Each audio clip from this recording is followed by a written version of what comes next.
আসসালামু আলাইকুম। কেমন আছেন সবাই? আশা করছি সবাই ভালো আছেন। তো আরেকটি ভিডিও দেখার স্বাগতম জানাচ্ছি হ্যাপিস কিচেনে।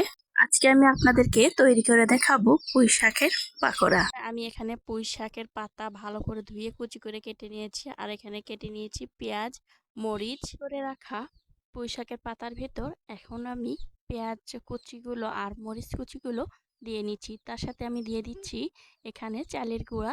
তো চালের গুঁড়োটা দিলে কিন্তু পুঁই শাকের বড়াটা খুবই মচমচা হয় আর খেতে কিন্তু ভালো লাগে। পরে চালের গুঁড়ি নাই তারা কিন্তু আটা বা ময়দা দিয়ে এই বড়াটা তৈরি করতে পারে। এখানে আমি দিয়ে নিচ্ছি হাফ চামচের মতো হলুদের গুঁড়া, তারপরে দিয়ে নিচ্ছি জিরা গুঁড়া আর ধনিয়া গুঁড়া, তারপরে দিয়ে নিব লবণ।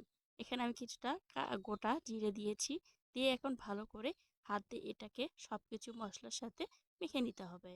শাকের পাতার ভেতরে কিন্তু কোনো প্রকার পানি অ্যাড করা যাবে না। পানি অ্যাড করলে এটা কিন্তু নরম হয়ে যাবে।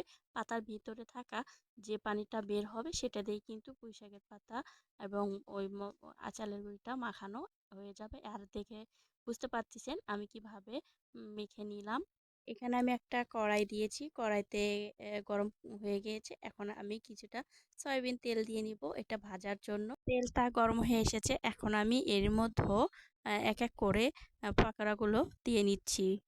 এই কাজটা কিন্তু আমি অল্প তেলেই করছি। যারা একটু ক্রাঞ্চি খেতে চান তারা কিন্তু আরও একটু ডুবো তেল দিয়ে ভেজে নেবেন। তা আমি একটু অল্প তেল দিয়ে এই পাকোড়া বা বড়াটা ভেজে নিচ্ছি। যখন কালারটা লালচে হয়ে যাবে এপিঠ ওপিঠ উল্টিয়ে তারপরে মচমচে ভাব চলে আসলে তারপরে আমি এটা তুলে নিচ্ছি।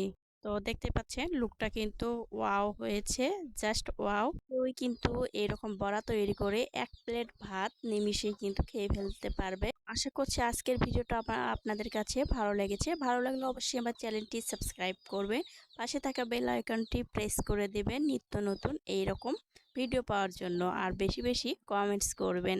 তো আপনাদের কমেন্টস আর একটি লাইক কিন্তু আমাকে আরেকটি ভিডিও তৈরি করার উৎসাহিত জাগায়। তাহলে এই পর্যন্তই। সবাই ভালো থাকবেন, সুস্থ থাকবেন এবং আমার পরিবারের জন্য সবাই দোয়া করবেন। আসসালামু আলাইকুম।